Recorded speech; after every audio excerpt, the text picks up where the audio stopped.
Hello, we are live. Yes, we are live. Hello, hello, hello, everyone. I am live here. I don't know if I'm live on. It says I'm live on LinkedIn. It says I am live on Substack. I'm gonna push go live on Substack. Oh yeah, with Substack, I got to remember to get in the box because I'm frequently which I don't know which way to go. Okay, this way. And we got my new camera set up, which I still think is looking pretty nifty, huh? Looking pretty good still, Marlon. Yes, it is. It is. Good. I had to run. You're going to make me run out and spend some money because I got to Yeah, keep up. good. Well, I had welcome to today's Citizens Arrest, everyone. We're about 30 minutes off our usual time, primarily because I have been traveling and got back at midnight. So it's been kind of wild for me getting back, getting here, getting organized. I had to wash my hair. I had an unfortunate hair situation as a black woman. My stylist is no longer in the business. He's going to do something else. And I had a situation and I had to wash my hair. I had to redo all my hair. It's a long story. So Some of welcome us to, don't have to worry about that. So no, it it's, saves, I mean, it saves probably a good 30 minutes a day. Not that I I had can like a big, imagine. Michael Jackson or Jackson 5 bro, but still, it's just Well, one more thing. I could imagine a lot going on. And so thank you all for joining us. We already have 35 eyeballs with our 30 minutes later than normal today. So that's exciting and more people joining. So today we were going to really focus today's citizens arrest on the case of Professor Jason Arday at Cambridge in the UK. And some of you may have heard this story, and I do have some notes because it's important for me to make sure that we don't mix anything up or get anything wrong, which is really interesting because to me the crux of this story, besides the personal tragedy, is the impact of what I call competency checking, Marlon. I wrote a book Hmm. about this, how race factors into the workplace, qualified, how competency checking and race collide at work. And basically, the premise of my book and the premise of this issue is that because Black people, be they in the United States or the UK or anywhere in the world, are held to a higher, harder standard, and they have to be almost magical Negro level, that it is complicated for them. Basically, I was just at the Black Book Festival at Martha's Vineyard, and I was really struck by the panels. And these people graduated from Harvard, they graduated from Yale, they did this and that. As a Black person, that is the baseline, and you'll be in the room with a white person who barely went to undergrad. Like that's that unequal situation, and there is something about that drive and that unspoken and spoken request to hit this incredibly high level that I personally think is partly behind some of this. And then there is the relentless competency checking of your resume and background, that any little thing, and I'm not saying these were little things because the investigation has to happen, but any little thing can be exploited. I was telling somebody, Marlon, when I went into television news in Milwaukee, where I'm from, there was like on Milwaukee, it's like a magazine, and they Hmm. did an article about me. And when he interviewed me, the reporter, I said that, when I worked in DC, I did education on the Hill. Now, the reason I said that is very important because to be a lobbyist, you have to be registered, right? So I Okay. wasn't a registered lobbyist, but you could go up and do what they call education, talk to staff, blah, blah, blah, about what you want to talk to. In the article, he put that I was a lobbyist. I called and I was like, hey, I did not say that. And you need a correction there. And he's like, oh, it's basic. Because if there's Huh. a record of me Right. supposedly lying about being a lobbyist, some MFer gonna go find it because lobbyists have been, are registered. So Sure. something as simple as that, somebody else interpreting what I said, that's the kind of pressure you are under as a Black professional. You know what I'm talking about? I do. I do. Believe me. I when I mean I came from down south in Arkansas, and I went to New York, and I kind of had it in my head that there was, um, that it wasn't as much racism. And I mean, to be fair, it's not the Jim Crow in your face, Confederate flag kind of stuff. Although it may be now. This is pre-Trump. But I had a vendor who wanted my business sit in my offices and say to me, just, I mean, not even with hesitation, because I evaluated the trading system he's trying to get me to invest in. And I said, well, why should I do this? I already have a system that's better than yours. And his response to me, the head trader of a Wall Street trading desk, was, well, y'all are a minority firm. Y'all can't really trade that well. Yeah. And he said it. And it's the only time I can think of, like in professional life, where I almost rose up on somebody. And it was so obvious that I might be getting ready to kind of, be unprofessional, that my Mhm. colleague who was sitting next to me kicked me under the table. Like, Marlon, let it go,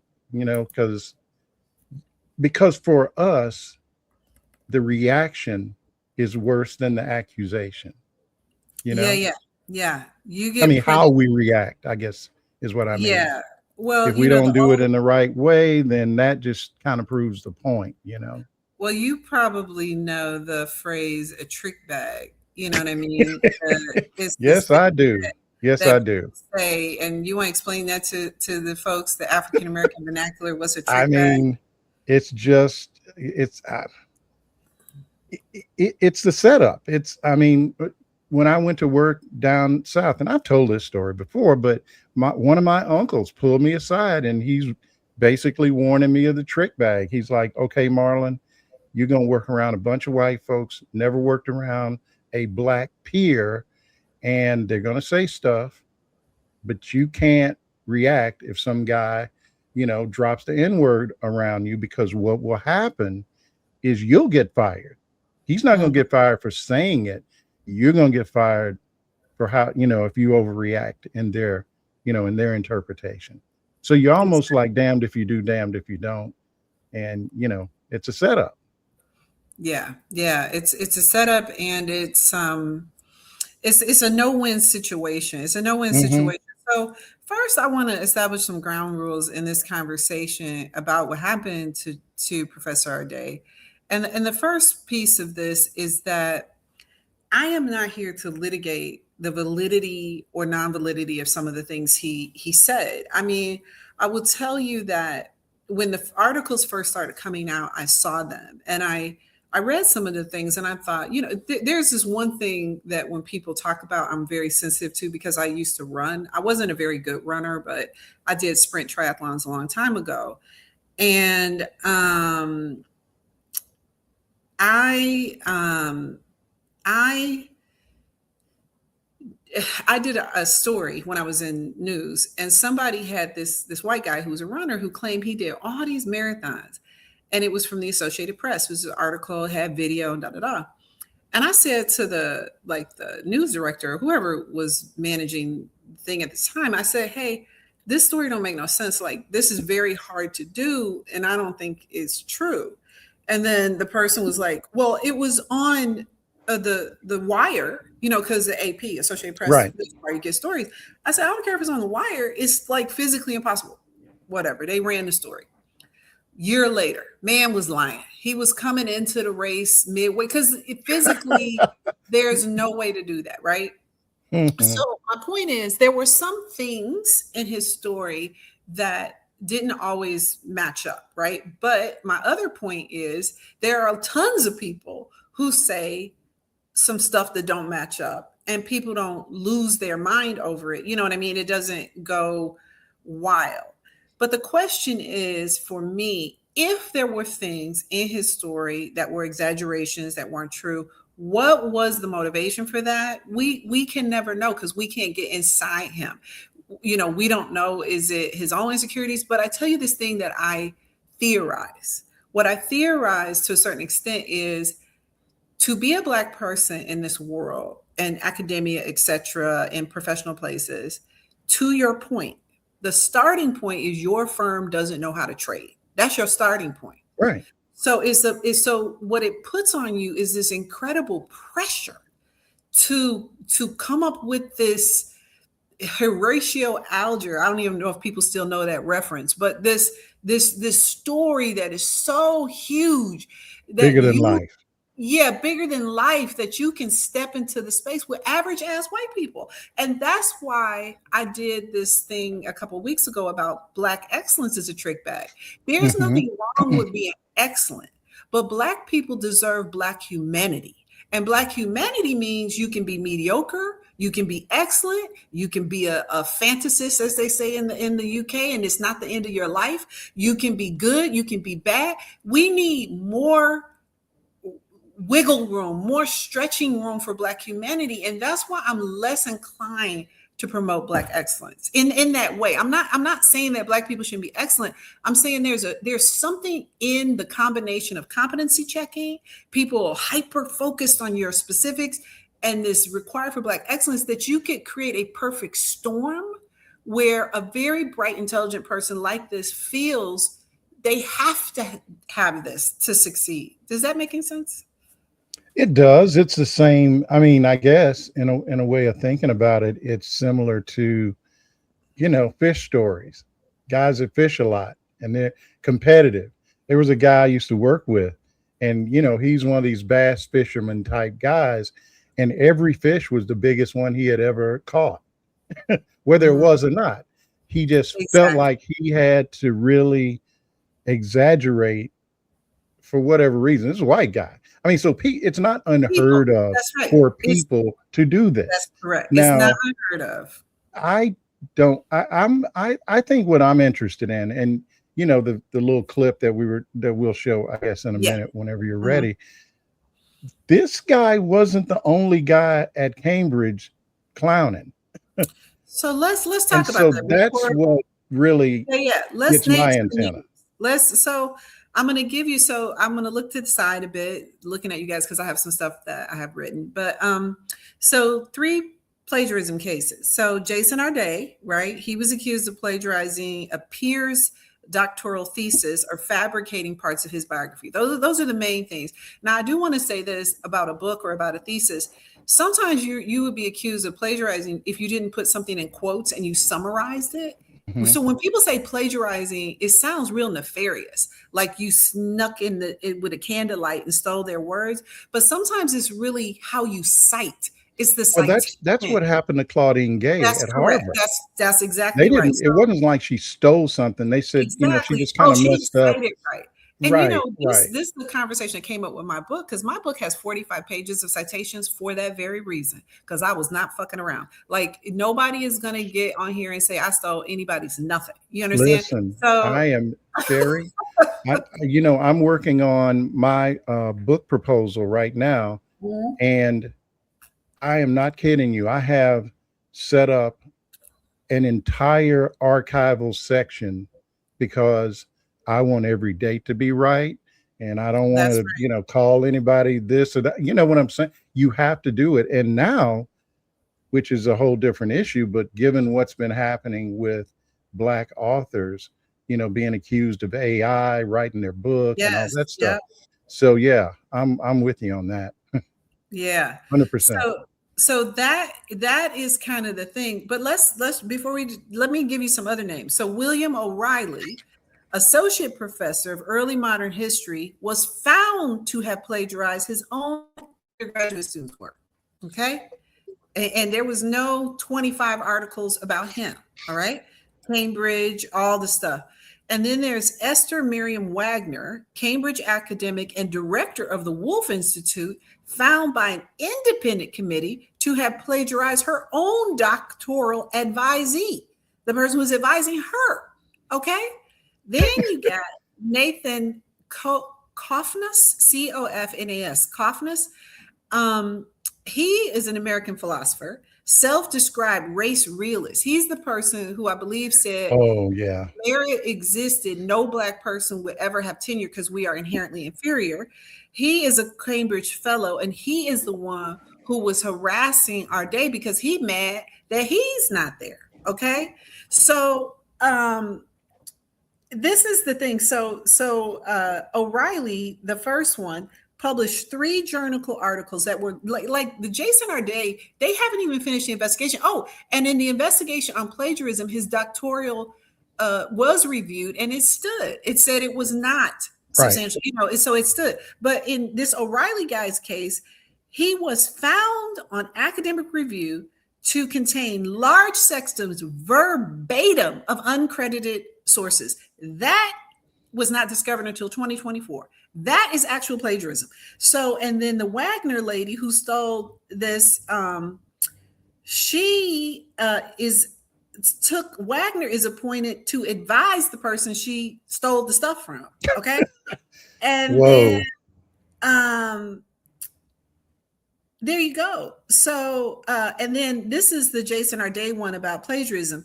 The thesis is alleged to have contained more than 100 passages, 188 sentences, nearly identical to another thesis by someone else. So that was his. But then when they went and reviewed it, they did not find that it disqualified his thesis because, once again, some of this is how you cite. This is what it gets tricky. And then the O'Reilly person published something under his name alone, but it was 2 essays from his undergraduate students. So anyway, Yep. this is what we're talking about. And this is what I talk about in competency checking about Black people being held to different and unrealistic standards. So I think it's kind of a perfect storm. So that's a setup for the video you want to show. Saying if Jason Arday was white, he would not have been forced to resign his position as a professor at Cambridge because of plagiarism accusations. They keep saying that if Jason Arday was white, he would not have been hounded by the media because of those plagiarism accusations. And guess what? Let me tell you about the story of William O'Reilly, who's also a Cambridge professor, who just 3 years ago was found to have plagiarized more than 12 pages of text, lifted word for word from essays that 2 of his different students wrote, essays which he had commended and then took as his own, published in an academic journal, passed off as his own writing. In 2021 was when one of the students initially discovered this had happened. It took 2 years for the university to take this through a tribunal process, and guess what they deemed at the end of it? They said at the end of that tribunal process that William O'Reilly had accidentally plagiarized. Oopsie, he said he had placed those 12 pages of text from 2 students' essays as merely a placeholder in his journal article draft, and then, oops, published it, taking all of the credit for it. Where was the media fanfare? Where was the media frenzy? Where was the intense scrutiny into not just his professional and public life, but his personal life? Much of the suffering that Jason endured was at the hands or instigated by the hands of this guy, who was a Cambridge professor until he was fired by Cambridge in 2024 for a blog post in which he said that if we lived in a meritocracy, there'd be even fewer Black professors. 1.1% of the UK's professors are Black. Out of the 6,180 professors at Cambridge, 75 are Black. I went to medical school at Cambridge. I am the child of factory workers. I can attest that Cambridge and other elite institutions that I have studied at are not safe spaces for people of colour, let alone Black people. So the news today that this media lynching ended in Jason Arday's death is not even surprising to me. It is a gut punch. It is sickening. It's stunning, but it's not a surprise. And that's another heartbreak all its own. Okay, so here's the thing to understand about Jason Arday. Are we back with us? Yes. Okay, Yes. so 249 articles in 22 days about Jason Arday. Wow. And a lot of this is driven in part by American right-wing racists, like the people in the Trump administration, Oh, yeah. anti-DEI, and this Kaufness guy, who is the one she was referencing, who said he published this thing called a guide for hereditarian revolution, because white people by heredity. And he says that Black students would make up 0.07% of the student body at Harvard if there was a meritocracy, and Black professors would be zero. So this is his starting point. So his whole mission is to hound professional and people in academia who are Black out of their jobs. And this is the whole Claudine Gay thing again, right?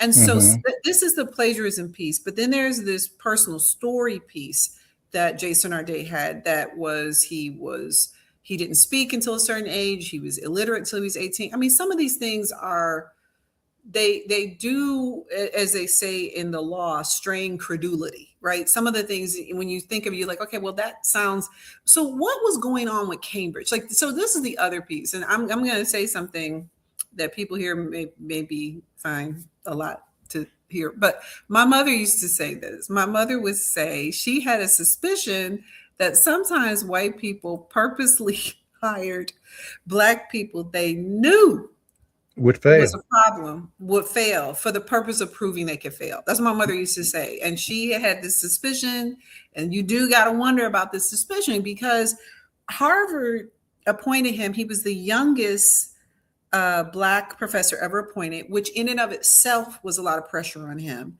Then, I'm sorry, Cambridge, not Harvard. And then Cambridge did this big promotion. Look at our Black person. They had media, television, all this kind of stuff. And it was like partly in response to George Floyd, because I think in the United States, we forget that the response to George Floyd happened in other countries. Other countries had racial reckonings. They had similar things happen. And so it was almost like a setup, because the question is, first of all, why does a Black professor have to have this wild story to get a job? Do any of the other white professors have these kind of stories to get a job?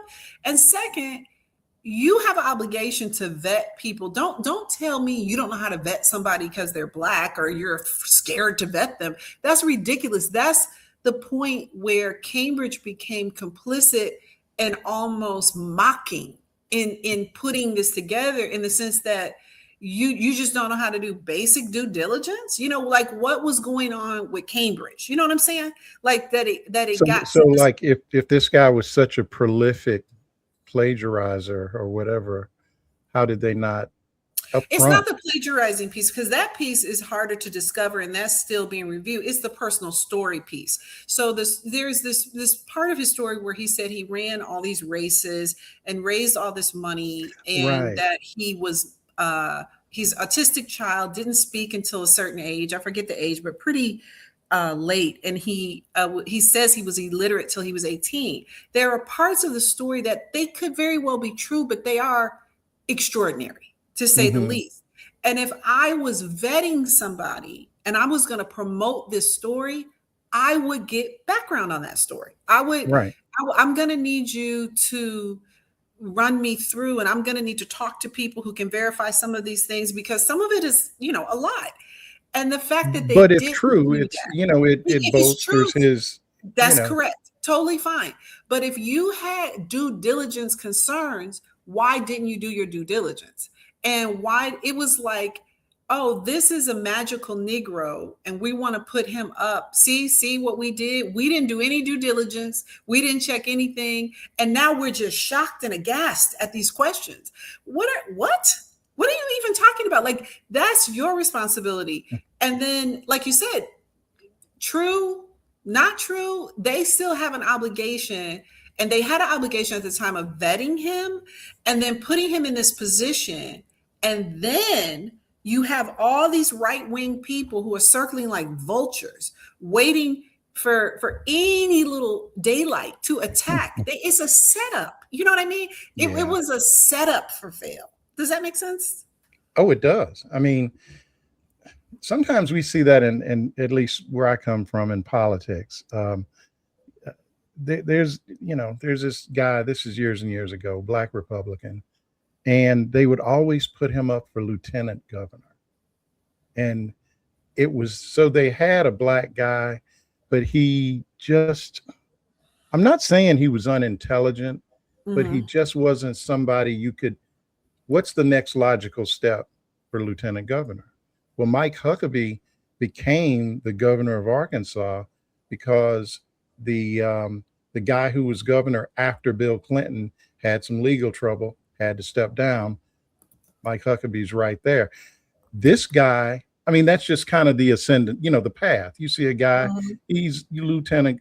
This guy, you knew there was no chance this was going to be a guy that Republicans would back for governor. And it was almost like they put him there though, so he's on the ticket, so to speak. They got Mhm. one black face, but they knew he was never going to be a threat.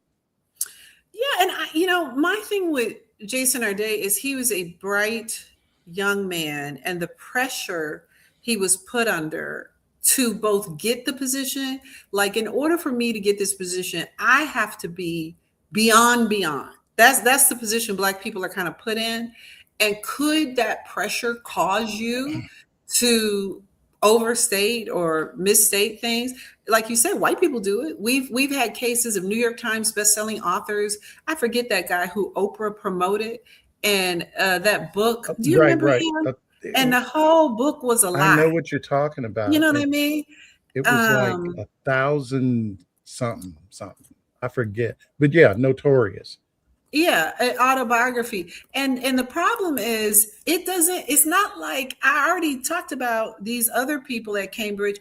So is the idea, this guy's James Fry, that was his name. And it was A Million Little Pieces was the book. Yeah, It's yeah, that total sounds right. fabrication. Did that mean no white man got book deals?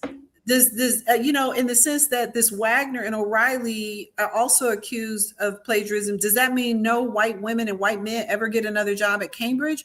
But the reason there were 249 stories about Jason Arday is he was a sacrificial lamb to say no black person is ever going to be qualified again.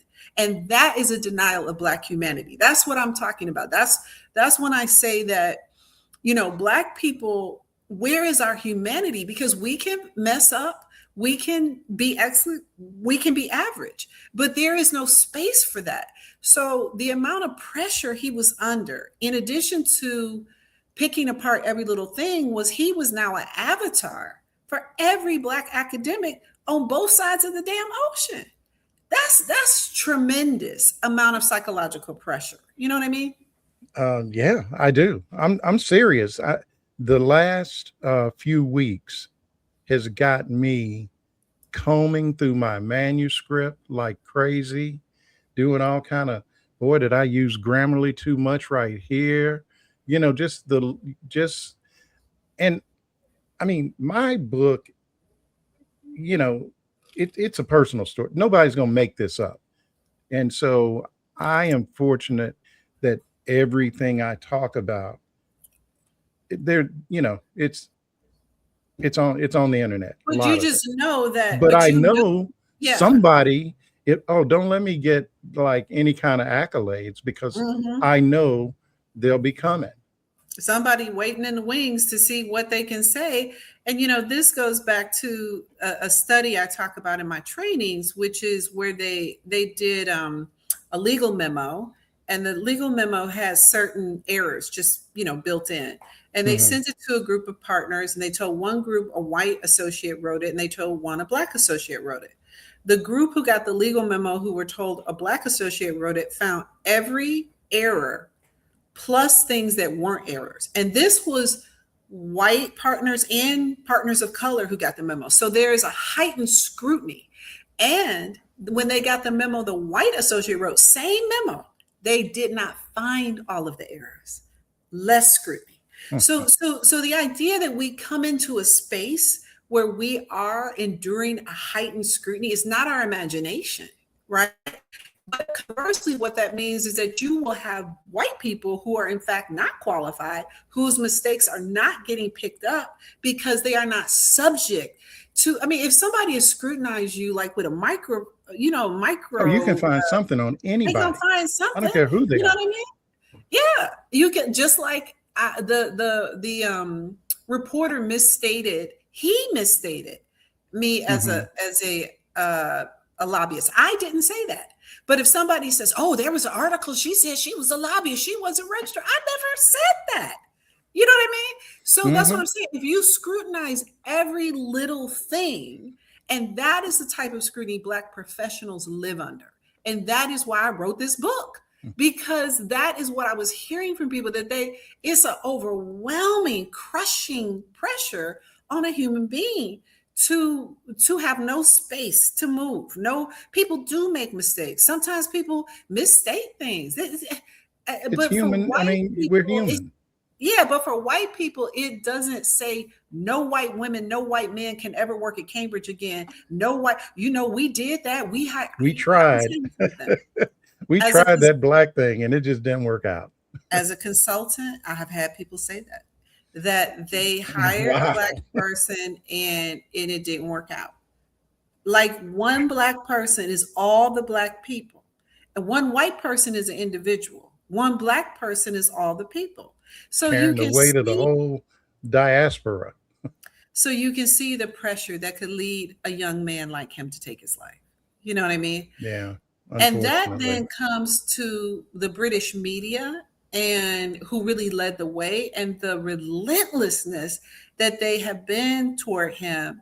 And the fact that you have these other people here, you have the O'Reilly, you have the Wagner, you have the other people. So it says here, the O'Reilly guy, let's see, his press coverage, a few Irish outlets covered it, and the student newspaper.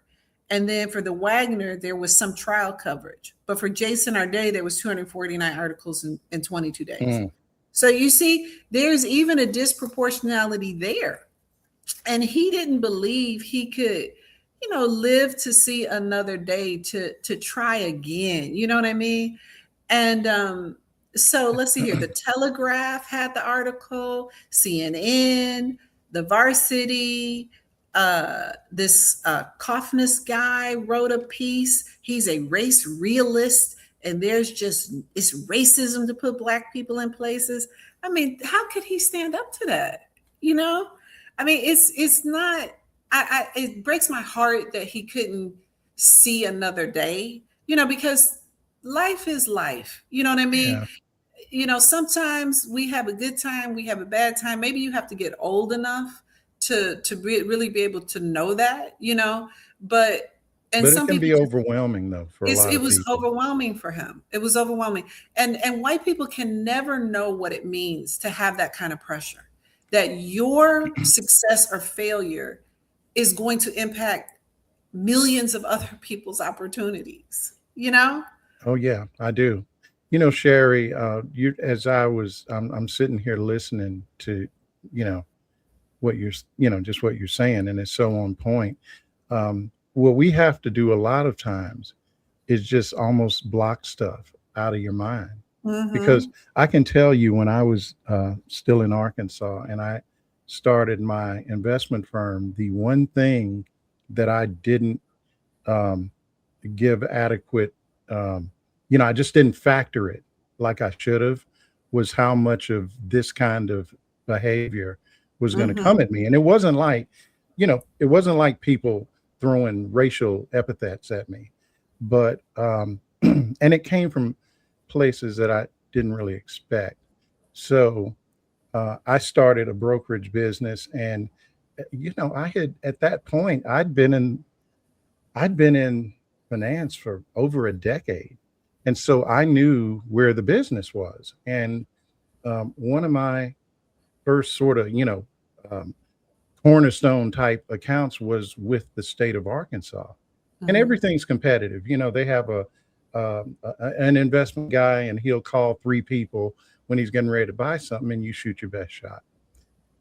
Having been a trader at that time for a while, I could tell the other people he was calling were really used to making a whole lot of money from this guy. And the Mm-hmm. guy was sort of new. He was real smart, Black guy.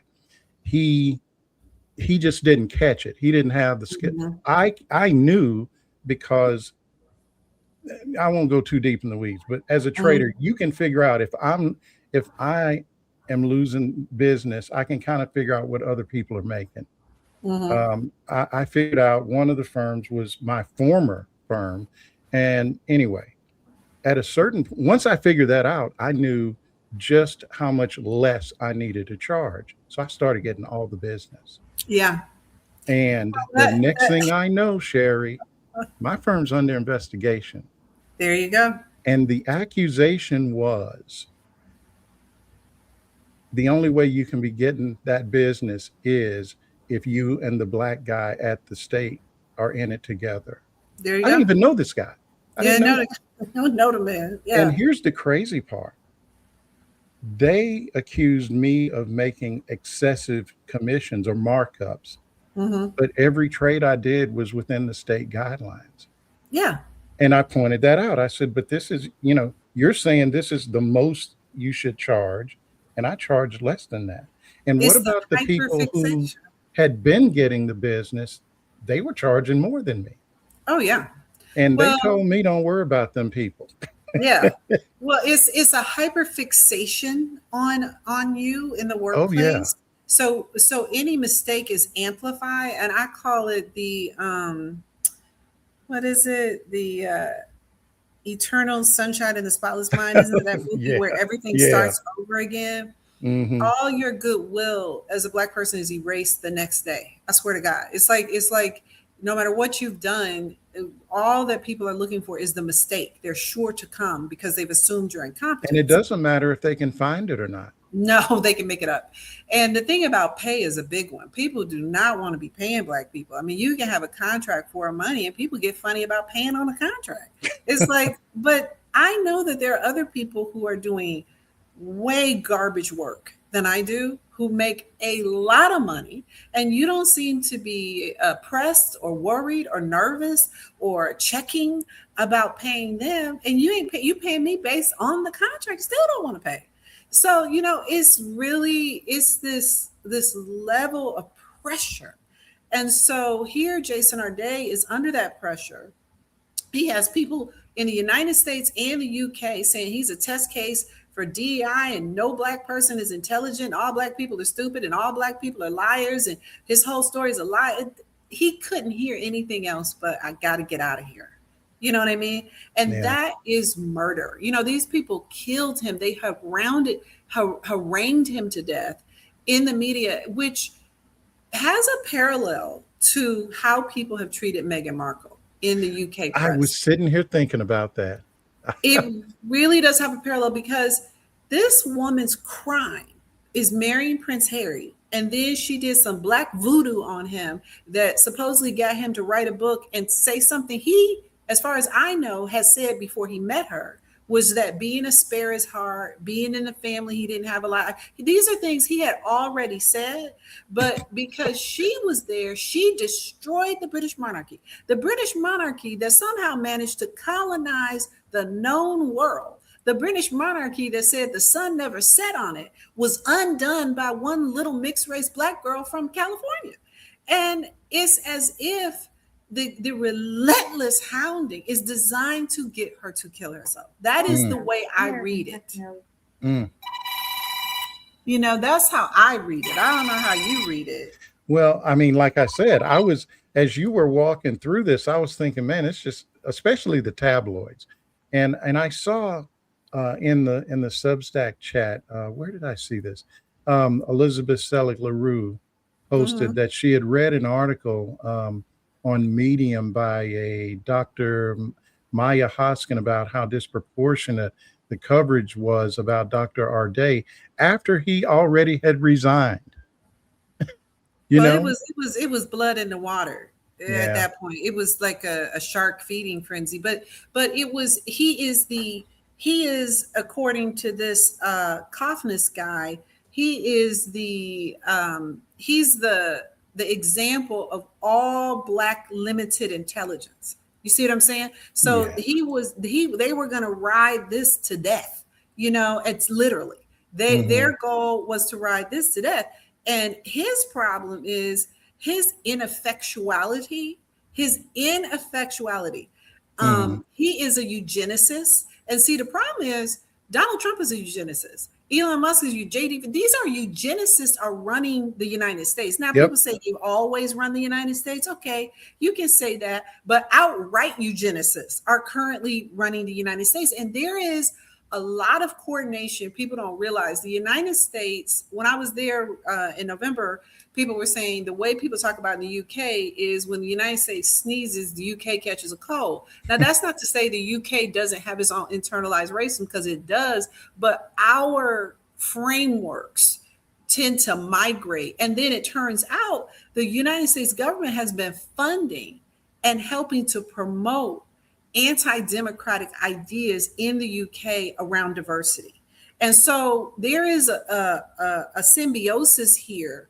And so Jason Arday found himself at the center of people who are so hateful, so crazy. I mean, he ultimately believes race and intelligence are linked. And because he is white, that makes him smarter. And there's no way around it. And that's just what it is. And he's out to prove it by disproving any Black person's position. But that's basically the Trump administration's position.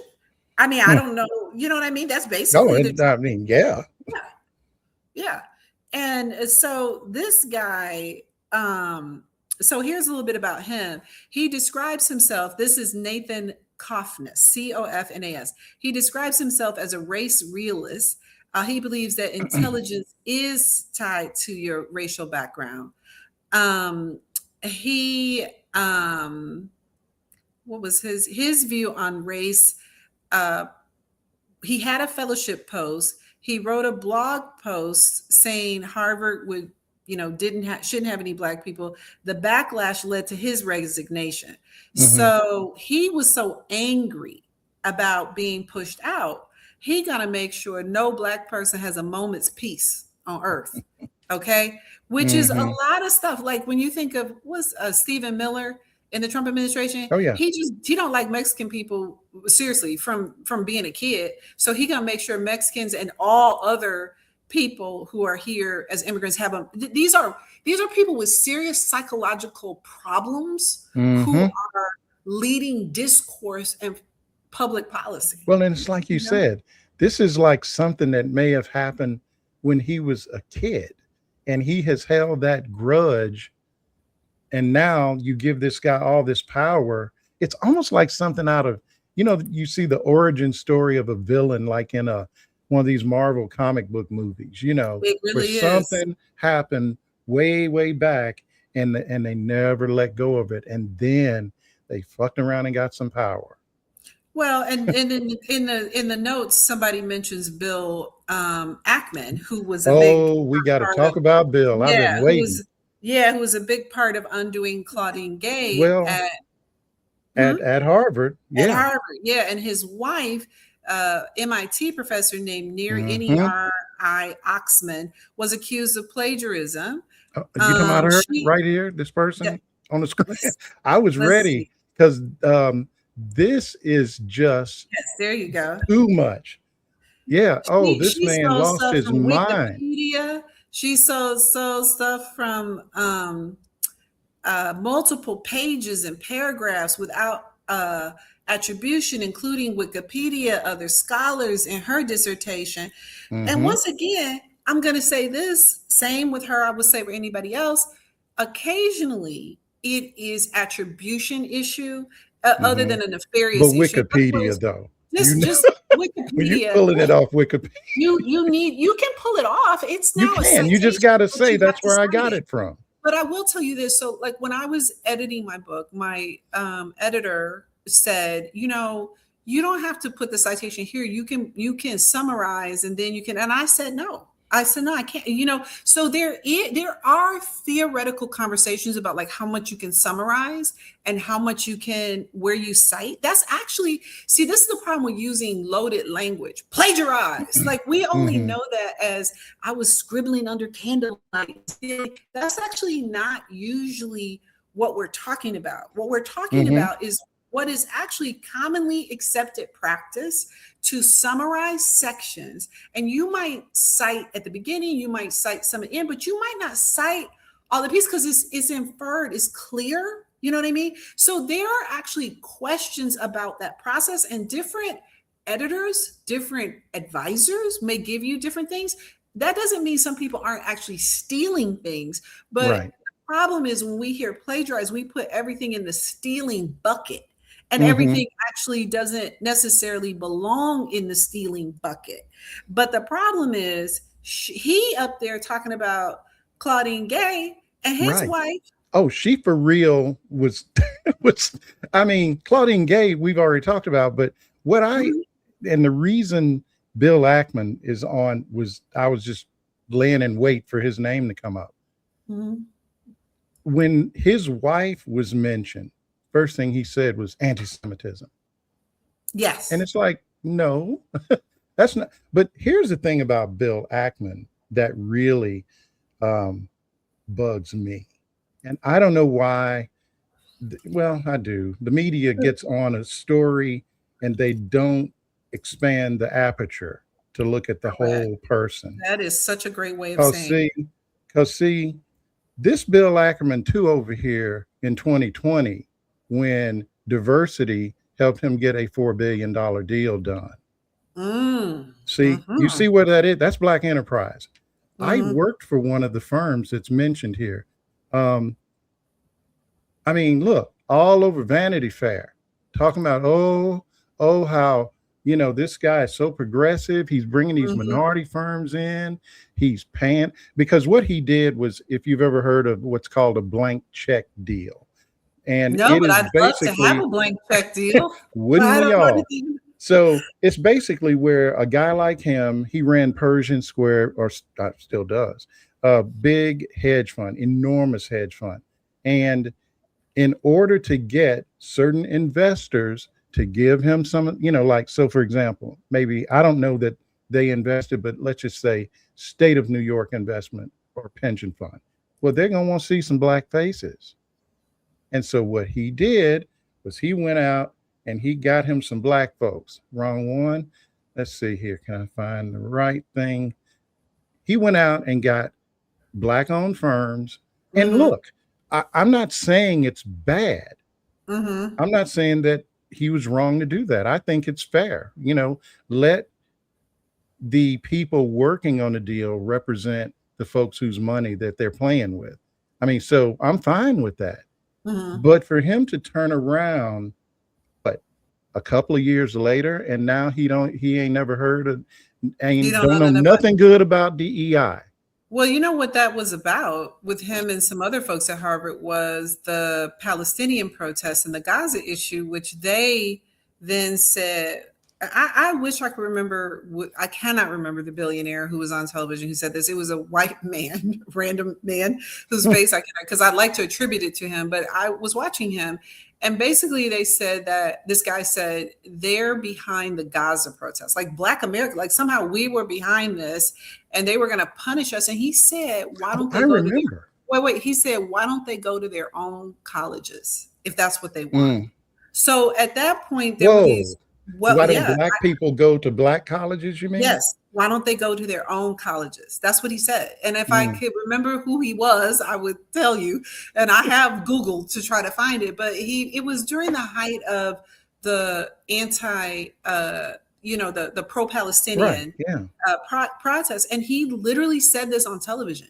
They should go to their own colleges. And first of all, it was not African American students who were leading these protests, but somehow we were the punished. We're And always the what happened after Charlie Kirk got assassinated?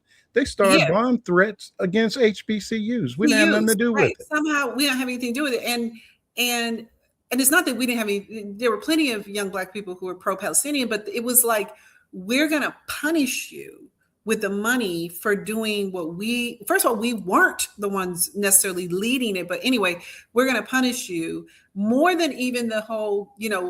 After George Floyd's death and Black Lives Matter, it wasn't as vicious, but it was the pro-Palestinian issue that kicked off this thing where we're going to hound you out because you're not protecting our interests.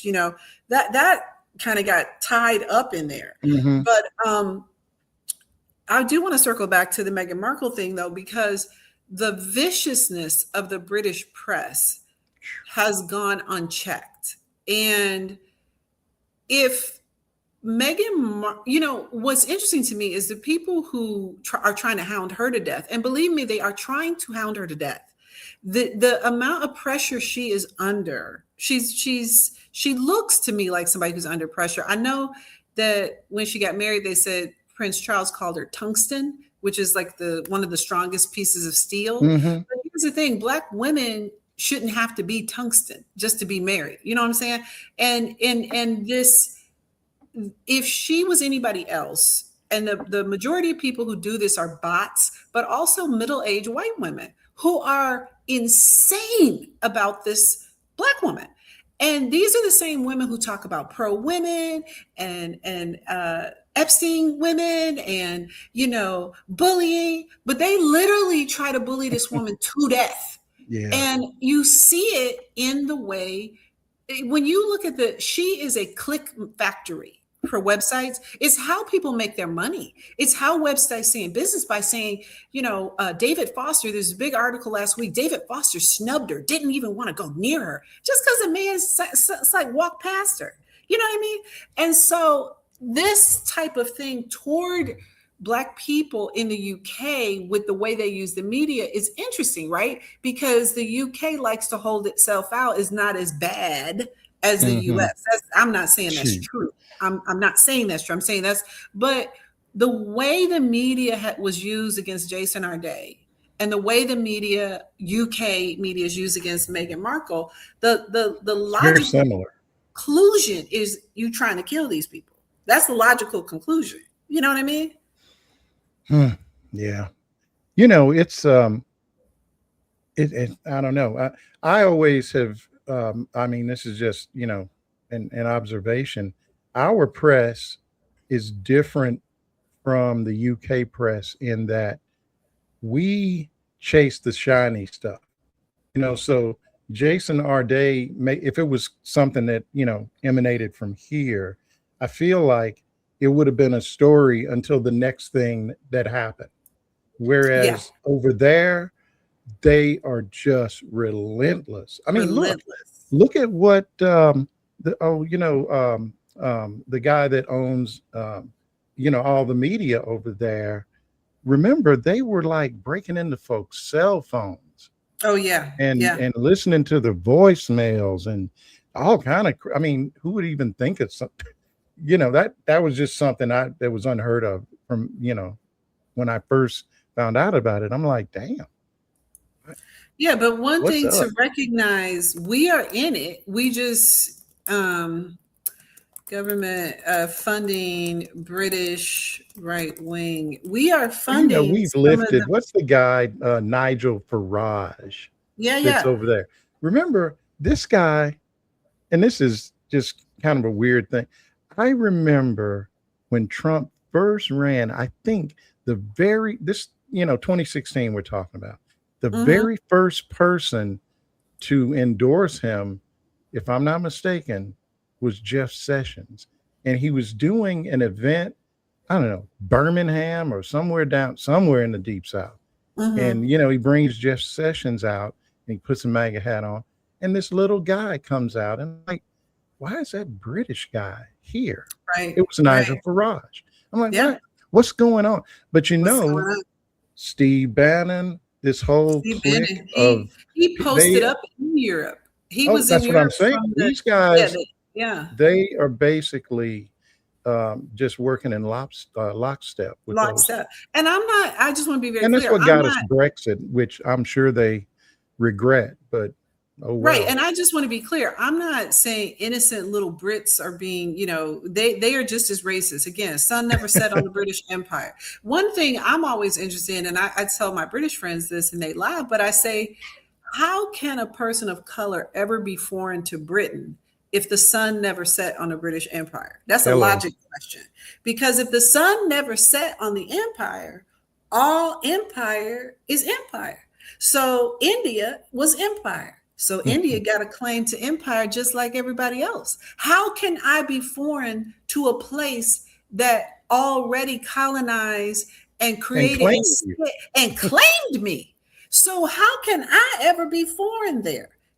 So that's the thing. When people be talking, they be talking They didn't absolutely mean for you to be crazy. coming all over So the see sun Big never Ben and set on the everything. empire, but the empire wasn't the empire. I'm very confused.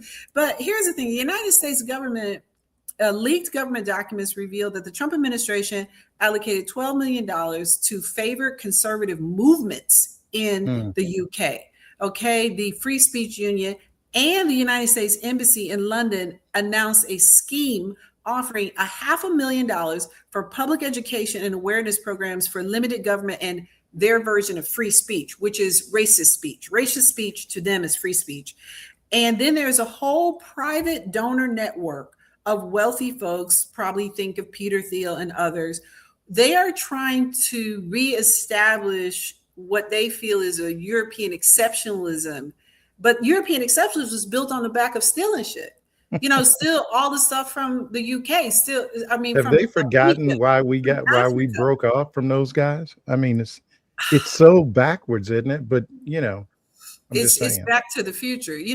And so for Jason Arday, I think the issue is we don't know the truth or falsity of everything he said, but what we do know is he was in a crucible where, number one, he was used as a puppet, as the first youngest Black person, maybe intentionally. Maybe some people did know and had vetted some of the story, and as my mother used to say, did it on purpose to set up a failure. You can never underestimate the viciousness of people to set up a failure to prove their thesis. You just don't know that.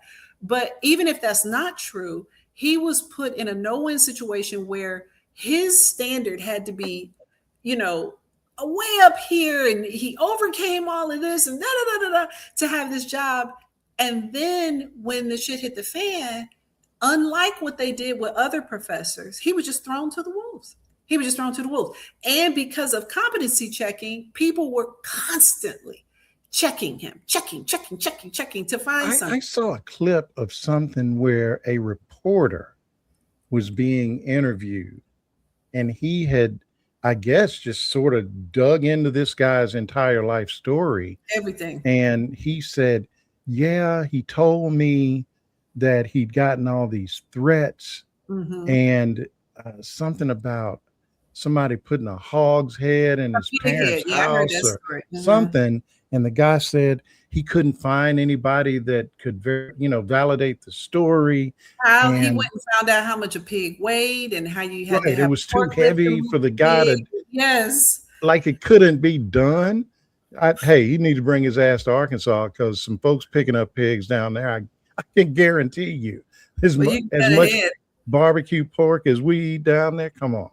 But But it there's was no, just like such a detailed, like he was really trying to they debunk were, this they guy's were, life. they were trying to destroy him. And, Maria said it's easy to get paranoid when you're under a microscope, and it's easy to make mistakes because you're under so much pressure. Hmm. And that's That where is true. I once again, as I always do, make a plea for Black humanity, for hiring managers, for people out there who are watching, listening to this. You don't have to be afraid of hiring Black people. Treat them like human beings. You have to stop trying to hire the unicorn. In The my next book, I Michael talk about Jordan, this. Yeah. you know. If, like I said in my book, if you run a mid-tier company in Ohio, why can the white people who work there have an undergrad, but the one Black person you hire have to have gone to Harvard? Like, what's your problem? Like, you mean you can't find no local Black people in Cleveland, let's say? But what white people are doing, and they don't seem to be consciously aware, some of them, maybe people are consciously aware, but the way they standard out Black people for hiring is outrageous. It About, is and so you're insane. forcing people to have this, and then too, if they fail, humans fail. You can't, there are still people today, businesses, we hired some Black people, it didn't work out. What the hell? This sentences actually still happen. And they can have 20 white people they have fired over the last year, and nobody says, well, we tried white men, it didn't work out. There is no proportionality. And how do you get that proportionality? And when you see Black people being overly micromanaged, overly competency check, you have to ask why. Why are we You know asking something, more? Sherry? Yeah, you. This just reminded me. I wrote this. There's a piece I wrote. I don't know, 3 or 4 years ago, and the title of it was "Why Do White Dudes Keep Googling Me?" And it was because it was because my wife was running this wine bar, a really nice little bookstore and wine bar. And, I would show up there and I'd have a glass of wine. I'm sitting at the bar and, the only black person, unless my kids showed up or something. And Hmm. so these people didn't really know me. Hmm. And from time to time, I would, um, I would get people, just the basic, ask you what you do, that kind of Hmm. thing. And I'm sitting there in a hoodie and, my flip flops. I don't want to go into all my whole life story. And I would just say, I used to work in New York. Well, what'd you do? And finally, I would end up, I worked on Wall Street. I ran a trading desk. And this happened more than once Hmm. where this guy comes back and the next time I see him, you really did work on Wall Street, didn't you? Child. And I'm like, well, yeah. Oh, and his wife is standing there. She's like, what did you do? Oh, I Googled him. He's legit. Oh, I tell the story in my And book about. I tell the story in my book about this black woman who I forget what she did, but she, as running a nonprofit, and she uh-huh. styled her title CEO, which some people do, especially a large nonprofit. And she had a white woman on a call tell her that's not the title; it's executive director, which Oh, is a styling that okay. some executive director use. She said, "Well, okay, but that's how I use it, CEO," and went on. Why she see this woman Google her LinkedIn her to verify what she What? said. Everything, that's what I'm saying. I don't think white people really understand what it means to live under this heightened level of scrutiny. I mean, I just tell people straight out, you can Google everything about me. You can see the Oprah show tape. You can see me on air, Hmm. because I know but who should have to live like that? You know what I mean? And that's that intersection of black excellence for me. I come back to this again. I'm not under black excellence has been a way for black people to survive in this culture and thrive and really hold ourselves out to a high standard. That's great, but it's wrong in the sense that if it limits our humanity. And I was at Martha's Vineyard Black Book Festival at Oak Bluffs, and Kimberly Crenshaw, who Right. is the author of Intersectionality, was speaking. Wonderful woman, by the way, better than some other writers I've met. I'm not going to call no names, but she was genuinely lovely. Talked to her, explained competency checking to her, gave her a copy of my book. She held it and said she was so excited. I mean, she was really, truly a lovely person. And she was saying that she is not a fan of the phrase Black girl magic for that reason, not because Black Mm. women aren't magical and not because we don't do things, but the pressure we can't, the crucible of this direction and this direction. Humanity is when we'll know we're free. Humanity, and this is my total aside, this is my complaint with I always say his name, Ta-Nehisi Coates. Oh, Do I say Ta-Nehisi Coates. Yeah, yeah. Ta-Nehisi Coates? I always, his recent critique of Kamala Harris is, I she, saw that. once you get the boot taken off your neck, you should take the boot off somebody else's neck. Baby, when did we get the boot taken off our neck? So The I boot's still haven't on our seen neck. his I'm entire comment, confused. but it's really funny. I just saw something and I thought it was a little, some okay. So he's doing this it's like a podcast and I forget the Mhm. guy's name.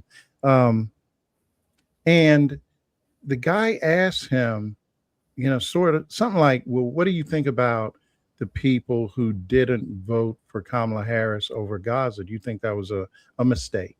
And his response was something like, how can you vote for somebody? It's almost like because she accomplished what she did and became vice president, because Biden's policy was what it was, she's forever tainted. So basically, You she was know supposed to do a Will what? Smith. Yeah, or something slapped the shit out of You're Biden supposed or to go there quit. and slap Joe Biden in the middle of a briefing and tell him shut the F up and this what we doing because apparently that's the standard I of black guess I people. don't know And what that's he what I'm wanted her saying. to That's what I'm do. talking And it's about. like, Yes, so on one we hand, we're praising her for being the the first female vice president, let alone, you know, black, Asian. I mean, all of this stuff, right? And then what? She was supposed to quit because of Gaza.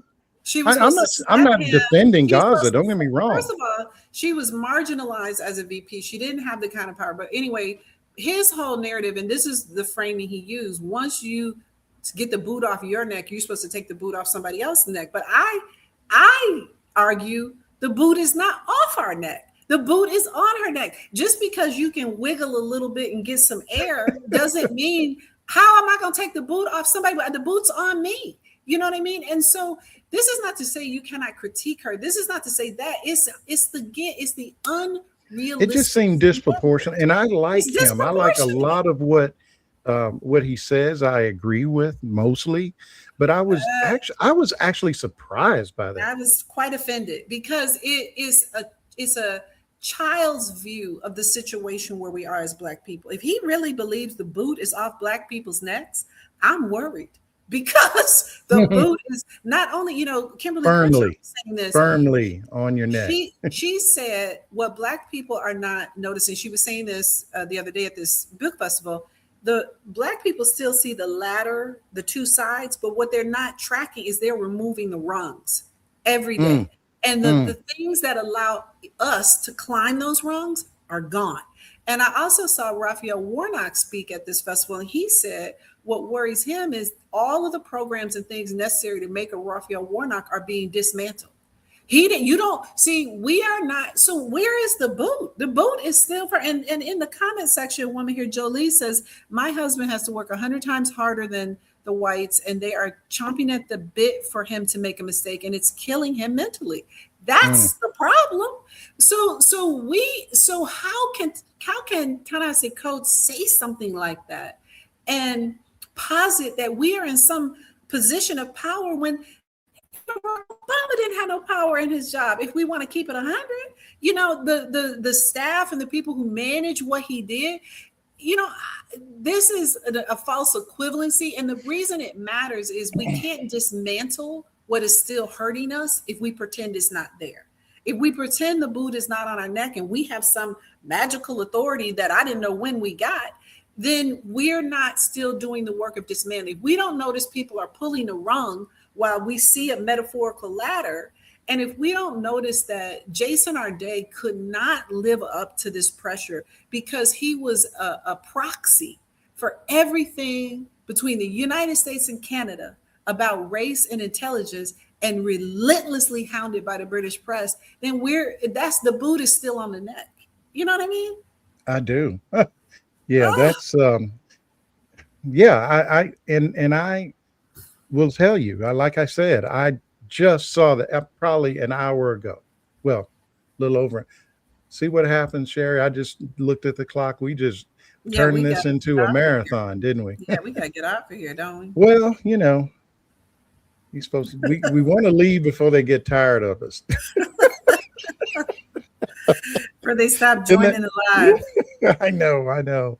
No, I just think this was a great conversation to have. And thank you, because like I said before we got on, this was something that I had totally missed Mm. until you Well, pointed it I out. picked up on it And that late. was before, of course, it ended the way that it did, but It did. still. Yeah, I picked up on it late. Some of the people I met last November in the UK had emailed me about it. And I said, well, I saw some of the articles, but you the one who told me about his unfortunate death.